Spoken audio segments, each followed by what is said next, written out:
ನೋಡ್ರಿ, ವೈದ್ಯ ವೃತ್ತಿಯಲ್ಲಿರೋರೇ ಇಂಥದ್ದು ಮಾಡ್ತಾ ಇರೋದಿದೆಯಲ್ಲ, ಇದು ನಿಜಕ್ಕೂ ಆತಂಕಕ್ಕೀಡು ಮಾಡುವಂಥ ವಿಚಾರ. ಇನ್ನು ಹೆಣ್ಮಕ್ಳೇ ಪ್ರೀತಿ ಬಲೆಗೆ ಬೀಳೋ ಮುನ್ನ ಸ್ವಲ್ಪ ಎಚ್ಚರವಾಗಿರಿ. ಪ್ರೀತಿ ಅನ್ನೋ ಮಾಯೆಯಲ್ಲಿ ಬಿದ್ದು ಅನುಭವಿಸಬೇಡಿ. ಜೂನಿಯರ್ ವೈದ್ಯನ ಪ್ರೇಮ ಪಾಶಕ್ಕೆ ಸೀನಿಯರ್ ವೈದ್ಯೆ ಬಲಿಯಾದಂಥ ಪ್ರಕರಣ ಇದು. ಕಾಮುಕ ಡಾಕ್ಟರ್ನಿಂದ ಬದುಕನ್ನ ಕಳ್ಕೊಂಡಿದ್ದಾಳೆ ಯುವತಿ. 12 ವರ್ಷ ನೆನಪಿನ ಶಕ್ತಿ ಇಲ್ಲದೆ ನರಳಿ ಕೊನೆಯುಸಿರನ್ನ ಬಿಟ್ಲು. ಸಾಂಸ್ಕೃತಿಕ ನಗರಿ ಮೈಸೂರಿನಲ್ಲಿ ನಡೆದಂತಹ ಕರುಣಾಜನಕ ಘಟನೆ ಇದು. ವಿನಯ್ ಕುಮಾರ್ಗೆ ಇನ್ನೆಷ್ಟು ಯುವತಿಯರು ಬಲಿಯಾಗಬೇಕೋ ಗೊತ್ತಿಲ್ಲ. ಅವನೇನು ಸ್ಯಾಡಿಸ್ಟೋ ಸೈಕೋಪಾತೋ ಗೊತ್ತಿಲ್ಲ. ಹನಗೋಡು ಗ್ರಾಮದಲ್ಲಿ ಕ್ಲಿನಿಕ್ ನಡೆಸ್ತಾ ಇದ್ದಾನೆ ಡಾಕ್ಟರ್ ವಿನಯ್. ಹುಣಸೂರು ತಾಲೂಕಿನ ಹನಗೋಡು ಗ್ರಾಮದಲ್ಲಿ ಈತನ ಕ್ಲಿನಿಕ್ ಇದೆ. ನೊಂದ ಕುಟುಂಬಗಳಿಗೆ ನ್ಯಾಯ ಒದಗಿಸೋದಕ್ಕೆ ವಕೀಲರು ಹೋರಾಟ ನಡೆಸ್ತಾ ಇದ್ದಾರೆ. ವಕೀಲ ಪಾಂಡು ಪೂಜಾರಿ ಅವರಿಂದ ಕಾನೂನು ಹೋರಾಟ ನಡೀತಾ ಇದೆ. ವಿನೋದ ಅಂತ ಒಂದು ಹುಡುಗಿ ಬಂದು ನನಗೆ ತನ್ನ ಗಂಡ ವಿರುದ್ಧ ಒಂದು 498 ಕಂಪ್ಲೇಂಟ್ ಕೊಟ್ಟಿದ್ದೀನಿ. ಅದ್ರ ವಿರುದ್ಧ ಪೊಲೀಸ್ನವ್ರು ಯಾವ ಸಹಕಾರ ಕೊಡ್ತಾ ಇಲ್ಲ. ಅವರು ಬಿ ರಿಪೋರ್ಟ್ ಹಾಕ್ತಾ ಇದ್ದಾರೆ. ಸಂಬಂಧಪಟ್ಟಾಗ ನಾನು ಈ ಥರ ಮೋಸ ಒಳಗಾಗಿದ್ದೀನಿ ಅಂತ ಒಂದು ಸ್ಟೋರಿಯನ್ನು ಹೇಳುತ್ತೆ. ಆಕೆ ಹೇಳಬೇಕಾದ್ರೆ ಆಕೆ ಒಬ್ಬಳೇ ಮೋಸ ಆಗಿಲ್ಲ. ಮದುವೆ 15 ದಿನಕ್ಕೆ ನನಗೆ ಈ ಥರ ಹಿಂಸೆ ಇದೆ, ಇನ್ನೂ ಹೆಚ್ಚಿನ ಹಿಂಸೆ ಆತ ಕೊಟ್ಟಿದ್ದಾನೆ, ಹೆಣ್ಮಕ್ಳನ್ನ ಹಾಳು ಮಾಡಿದ್ದಾನೆ, ತುಂಬ ಹೆಣ್ಮಕ್ಳನ್ನ ಅಂತ ಹುಡುಗಿ ಹೇಳುತ್ತೆ. ಅದರಲ್ಲಿ ಮೊದಲನೇ ವಿಚಾರ ಹೇಳೋದು ಡಾಕ್ಟರ್ ನಾಗಶ್ರೀ ಅನ್ನೋ ವಿಚಾರ ಹೇಳುತ್ತೆ. ಡಾಕ್ಟರ್ ನಾಗಶ್ರೀ ಅಂತ ಹುಡುಗಿ. ಡಾಕ್ಟರ್ ನಾಗಶ್ರೀ ಅನ್ನೋಳು ಆಕೆ ಹೆಣ್ಮಗು ಮೈಸೂರಿನಲ್ಲಿ ಜೆಎಸ್ಎಸ್ ಆಯುರ್ವೇದಿಕ್ ಕಾಲೇಜಿನಲ್ಲಿ ಡಾಕ್ಟರ್ನ ಹುದ್ದೆನ ಓದಿ ತದನಂತರ ಆಕೆ ಮೈಸೂರಿನಲ್ಲೇ ಕ್ಲಿನಿಕ್ ಇಟ್ಕೊಂಡು ಕೆಲಸ ಮಾಡಬೇಕಾದ್ರೆ ಆಕೆ ಜೂನಿಯರ್ ಅಂದರೆ ಕಾಲೇಜಿನಲ್ಲಿ ಸಹ ಜೂನಿಯರ್ ಆಗಿ ಇದ್ದಂಥ ವ್ಯಕ್ತಿ ಆಕೆಯನ್ನು ಪ್ರೇಮ ಪಾಶಕ್ಕೆ ಪಡಿಸಿ ಮದುವೆ ಆಗೋಣ ಅಂತ ಹೇಳಿ ಮನೆಯಲ್ಲಿ ಮಾತುಕತೆ ಮಾಡಿ ಅಂತ ಹೇಳಿ, ತದನಂತರ ನೀನು ನನಗಿಂತ ವಯಸ್ಸಿನ ದೊಡ್ಡೋಳು, ನಮ್ಮನೆ ಒಪ್ಪಲ್ಲ ಮದುವೆ ಅಂತ ಹೇಳಿ ಆಕೆಯನ್ನು ನಾವಿಬ್ಬರು ಸತ್ತೋಗೋಣ ಬಾ ಸುಸೈಡ್ ಮಾಡ್ಕೊಳ್ಳೋಣ ಅಂತ ಹೇಳಿ ಆಕೆಯನ್ನು ಶ್ರೀರಂಗಪಟ್ಟಣದ ಒಂದು ಲಾಡ್ಜಿಗೆ ಕರ್ಕೊಂಡು ಹೋಗಿ ಆಕೆಗೆ 30 ಟ್ಯಾಬ್ಲೆಟ್ಸನ್ನು ಕೊಟ್ಟು ಮತ್ತು ಇನ್ಸುಲಿನ್ ಇಂಜೆಕ್ಷನ್ನ ಹೆವಿ ಡೋಸ್ ಇಂಜೆಕ್ಷನ್ ಕೊಟ್ಟು ನಾನು ತಗೊಂಡು ಸತ್ತೋಗ್ತೀವಿ ಅಂತ ಇಬ್ಬರು ಲಾಡ್ಜಲ್ಲಿ ಮಲಗ್ತಾರೆ.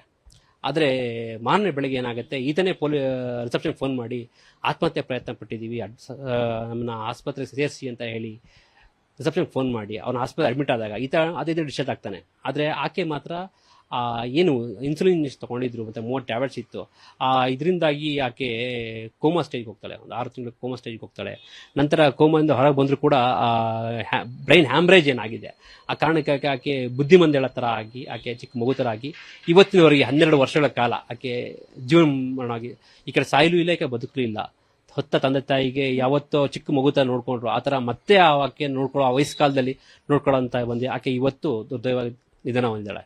ಇದೊಂದು ದುಃಖದ ಸಂಗತಿ. ಆಕೆ ಬದುಕಿರ್ಬೇಕಾದ್ರೆ ಆಕೆಗೆ ನ್ಯಾಯ ಕೊಡ್ಸೋಕ್ಕಾಗಿಲ್ಲ ಅನ್ನೋದು ನಮ್ಮೊಂದು ದುಃಖ ಸಂಗತಿ ಇದೆ. ಆದರೂ ಕೂಡ ಉಚ್ಚ ನ್ಯಾಯಾಲಯದಲ್ಲಿ ಇವತ್ತು ಕೂಡ ಪ್ರಕರಣ ಬಾಕಿ ಇದೆ ಮತ್ತು ಶ್ರೀರಂಗಪಟ್ಟಣ ನ್ಯಾಯಾಲಯದಲ್ಲಿ ಪ್ರಕರಣ ನಡೀತಾ ಇದೆ. ಇದಕ್ಕೆ ಹೋರಾಟಗಳನ್ನು ಮಾಡ್ತೀವಿ ಸರ್ ನಾವು. ವಿನೋದ ಅಂತ ಒಂದು ಹುಡುಗಿ ಬಂದು ನನಗೆ ತನ್ನ ಗಂಡ ವಿರುದ್ಧ ಒಂದು 498 ಕಂಪ್ಲೇಂಟ್ ಕೊಟ್ಟಿದ್ದೀನಿ. ಅದ್ರ ವಿರುದ್ಧ ಪೊಲೀಸ್ನವ್ರು ಯಾವ ಸಹಕಾರ ಕೊಡ್ತಾ ಇಲ್ಲ. ಅವರು ಬಿ ರಿಪೋರ್ಟ್ ಹಾಕ್ತಾ ಇದ್ದಾರೆ. ಮೈಸೂರು ಪ್ರತಿನಿಧಿ ಪ್ರೇಮ್ ನೇರ ಸಂಪರ್ಕದಲ್ಲಿ ಜಾಯ್ನ್ ಆಗ್ತಿದ್ದಾರೆ.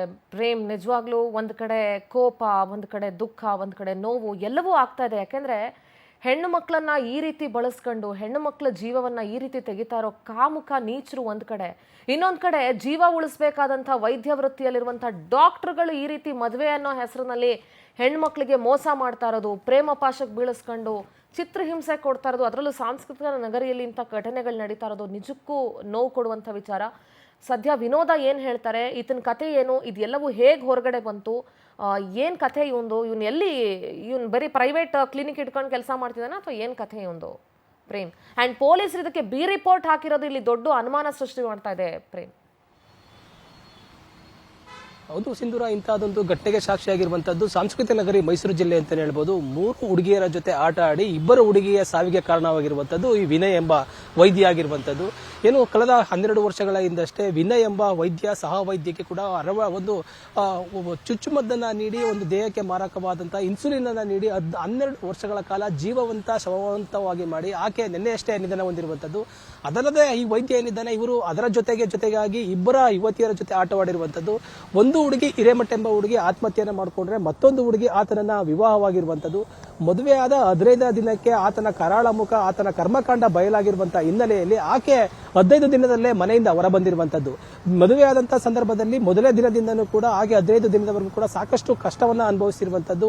ವರದಕ್ಷಿಣೆ ಕೊಡುವಂತೆ ಮತ್ತೆ ದೈಹಿಕವಾಗಿ ಮಾನಸಿಕವಾಗಿ ಹಿಂಸೆ ಕೊಡುವಂತ ರೀತಿಯಲ್ಲಿ ಡೈಲಿ ಮನೆಯಲ್ಲಿ ಕೂಡ ಹಿಂಸೆ ಕೊಡ್ತಾ ಇರ್ತಾರೆ. ಅಂತ ಸಂದರ್ಭದಲ್ಲಿ ನಾನು 2 ಹುಡುಗಿಯರ ಜೊತೆ ಕೂಡ ಆಟ ಆಡಿದ್ದೀನಿ, ಅವರನ್ನ ಕೂಡ ಕೊಲೆ ಮಾಡಿದ್ದೀನಿ, ನನ್ನನ್ನ ಜಾಮೀನು ಮಾಡೋದಕ್ಕೆ ಸಾಧ್ಯ ಆಗೋದಿಲ್ಲ ಅಂತ ಹೇಳಿ ಏನು ಮದುವೆ ಆಗಿದ್ದಂತ ಯುವತಿಯ ಜೊತೆಯೂ ಕೂಡ ಒಂದು ಹೇಳಿಕೆಯನ್ನು ನೀಡಿರುವಂತದ್ದು. ಅದಲ್ಲದೆ ಆಕೆ ಒಂದು ವಿನೋದ ಏನಿದ್ದಾರೆ ಆಕೆ ಮದುವೆಯಾಗಿ 15 ದಿನದಲ್ಲೇ ಕರ್ಮಕಾಂಡವನ್ನ ಬಯಲಿಗೆಳಬೇಕು ಅಂತ ಹೇಳಿ ಮನೆಯಿಂದ ಹೊರ ಬಂದು ಪೊಲೀಸ್ ಠಾಣೆಗೆ ದೂರು ಕೊಟ್ಟರು ಕೂಡ ಯಾವುದೇ ರೀತಿ ಪ್ರಯೋಜನವಾಗಿಲ್ಲ.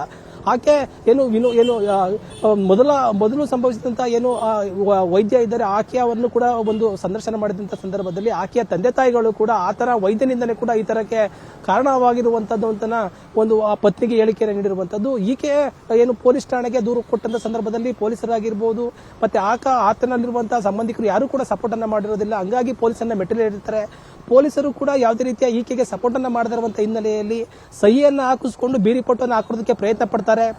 ಆದ್ರೆ ಇದೆಲ್ಲವನ್ನೂ ಕೂಡ ಒಂದು ವೈದ್ಯರ ಒಂದು ಏನು ಕರ್ಮಕಾಂಡ ಬಯಲಿಗೆಳಬೇಕಾದಂತ ನಿಟ್ಟಿನಲ್ಲಿ ವಕೀಲರು ಪ್ರಯತ್ನ ಪಟ್ಟು ಆಕೆಯ ಕರ್ಮಕಾಂಡವನ್ನ ಬಯಲಿಗೆಳೆದಿರುವಂತದ್ದು.